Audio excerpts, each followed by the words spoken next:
దేశం అభివృద్ధి బాటలో పురోగతి చెందాలంటే వచ్చే ఎన్నికలో కాంగ్రెస్ పార్టీని ఆదరించాలని మాజీ ఎంపీ చింతామోహన్ ప్రజలకు విజ్ఞప్తి చేశారు.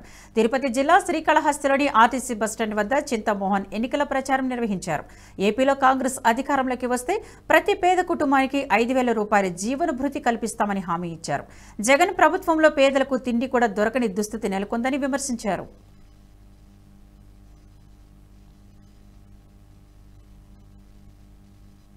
ఆకలి ఎక్కువగా కనిపిస్తా ఉంది వైసీపీ పరిపాలనలో. వాళ్ళు 3 పూటల్లో ఒక్క పూట కూడా భోజనం చేయలేకపోతున్నారు. రాత్రిపూట ఆకలిగా ఉంటే మంచినీళ్లు తాగి నిద్రపోతున్నారు. ఇదే పరిస్థితి ఆంధ్రప్రదేశ్ రాష్ట్రంలో.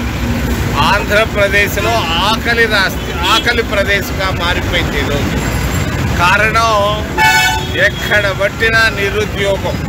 జగన్ రెడ్డి అధికారంలోకి వచ్చిన తర్వాత ఒక్క ఉద్యోగం కూడా ఇవ్వలేదు. ప్రభుత్వ ఉద్యోగం. దళితులకు ద్రోహం చేశాడు జగన్మోహన్ రెడ్డి. మరి దళితులకు కావాల్సినటువంటి స్కాలర్షిప్లు ఇవ్వలేదు. దళితులకు కావాల్సిన ఫైనాన్స్ కార్పొరేషన్ను మూసేశాడు.